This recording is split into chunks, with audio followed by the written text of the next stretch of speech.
회장님 차, 찐 부자들이 타는 차. 옛날엔 성공의 상징이 그랜저였다면 이제는 이 이름이 많이 나옵니다. 국산 차인데도 독삼사, BMW, 아우디, 벤츠와 비교되는 K 프리미엄 자동차 브랜드죠. 세상의 모든 브랜딩 이야기, 오늘 들려드릴 브랜드는 제네시스입니다.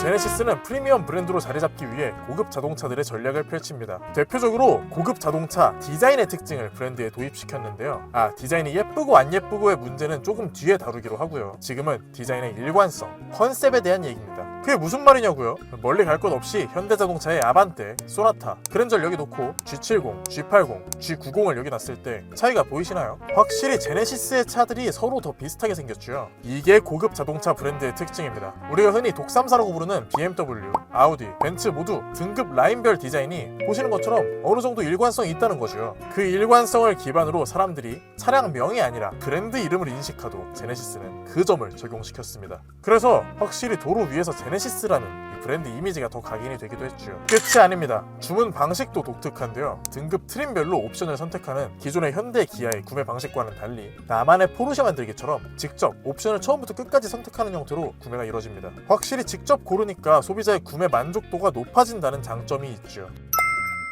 다들 알고 계시듯 제네시스의 탄생은 현대자동차로부터 시작됩니다. 현대자동차는 정주영이 운영한 아도서비스라는 자동차 정비소에 이어 1946년 설립된 현대자동차 공업사에 그 기원이 있죠. 하지만 이때까진 제대로 된 자동차 회사라고 할 수는 없었고 1967년 정주영의 동생 정세영이 포드와 기술 제휴를 체결하면서 정식으로 현대자동차 주식회사를 설립했습니다. 1975년에는 최초의 국산 자동차 포니를 만들기 시작했죠. 이어서 그라나다, 스텔라, 소나타, 엘란트라를 출시하며 점차 국내 자동차 시장 점유율을 늘려나갔는데요. 1986년에는 부의 상징 그랜저가 공개되면서 국산 고급 세단에 막을 열기도 했습니다. 외환위기 당시에는 기아 자동차를 인수하며 명실상부 한국 자동차 시장의 대표로 자리매김했고요. 하지만 언제까지 내수 시장만 노릴 수는 없죠. 현대자동차는 글로벌 시장을 바라봅니다. 물론 기존에도 수출량이 적진 않았지만 세계 시장에서의 인식 자체를 뒤집고 싶었던 거죠. 왜 우리나라에서는 외제차라는 단어가 고급차를 의미하는 경우가 일반적이잖아요. 그런데 우리나라 자동차가 외국 입장에서 외제차가 되면 조금 저급 자동차가 되는 이미지도 싫었습니다. 그리고 식재료와 같은 저관여 소비재를 구매하는 소비자들은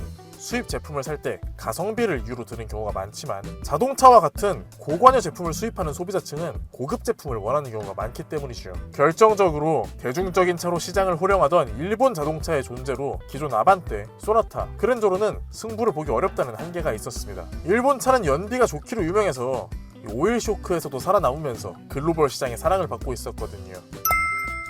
그렇게 글로벌 시장에 대한 갈증이 심했던 현대자동차는 고급차 브랜드를 성공시키지 못하면 세계 자동차 시장에서 더 성장할 수 없다는 판단을 했습니다. 그래서 생각한 게 독자적인 프리미엄 브랜드였습니다. 포드의 링컨, GM의 캐딜락, 폭스바겐의 아우디, 토요타의 렉서스, 혼다의 아큐라, 닛산의 인피니티처럼 현대자동차만의 프리미엄 브랜드 런칭 계획을 세우기 시작했죠. 그래서 2003년 약 5천억 원을 들여 신규 브랜드 런칭 프로젝트를 시작했습니다. 제네시스의 시작이었죠. 그런데 제네시스는 처음부터 브랜드로 출시되지는 않았는데요. 아반떼, 소나타, 그랜저, 아슬란, 제네시스, 에쿠스로 이어지는 그러니까 하나의 차종으로 나왔죠. 2007년 미국발 서브프라임 모기지 사태가 터지면서 럭셔리 브랜드 런칭이 시장의 흐름과 어울리지 않다고 여겼기 때문입니다. 그리고 이때까진 제네시스라는 차량 자체가 지금만큼 유명하진 않았죠. 그러다 2013년 프로젝트 DH라는 이름으로 2세대 제네시스가 등장하고 여기서 대히트를 치며 2015년 제네시스는 단일 브랜드로 독립합니다.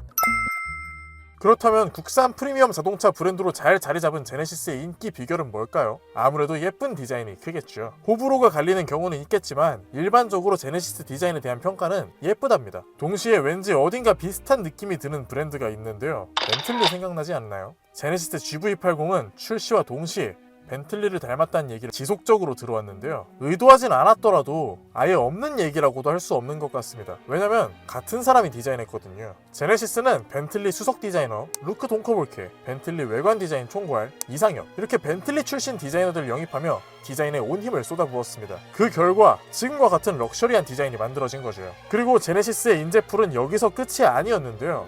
폭스바겐 아우디 출신의 피터 슈라이어, 부가티 시론을 디자인한 알렉산더 셀리파노프 등 여러 핵심 인사들이 제네시스를 거쳐가며 지금의 디자인을 갖춘 제네시스까지 올 수 있었던 거죠.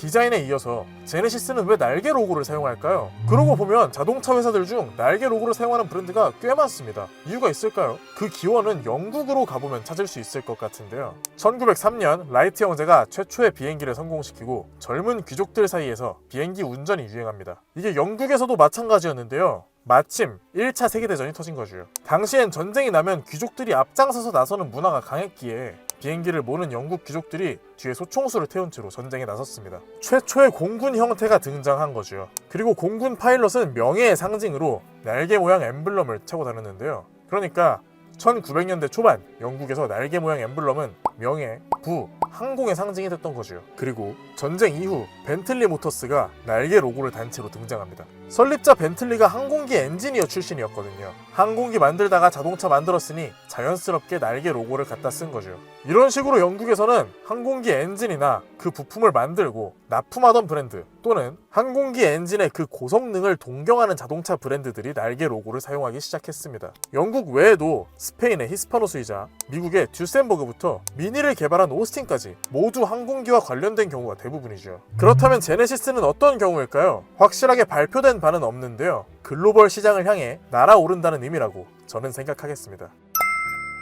그런데 정말로 제네시스가 세계적인 프리미엄 브랜드가 될 수 있을까요? 뭐 디자인만 놓고 보면 지금도 물론 훌륭하고 컨셉카를 보면 정말 대단하다는 말밖에 안 나옵니다. 솔직히 한국 브랜드라는 그 정을 제쳐놓고 봐도 너무 멋진 디자인인데요. 반면 내실에 대한 이슈가 있습니다. 최근에 미국에서 오일 누출에 의한 화재 발생 가능성이 있다며 약 3만 대의 차량에 리콜 조치를 실시한 이력이 있을 만큼 지속적인 품질 문제에 애먹고 있습니다. 이 문제까지 해결하며 결국 글로벌 프리미엄 브랜드로 자리 잡을지 기대도 되고 개인적으로도 궁금한데요. 여러분들은 제네시스 어떻게 생각하시나요? 글로벌 브랜드가 될 수 있을까요? 댓글로 남겨주시면 좋을 것 같네요. 오늘 영상은 여기까지 제네시스였습니다.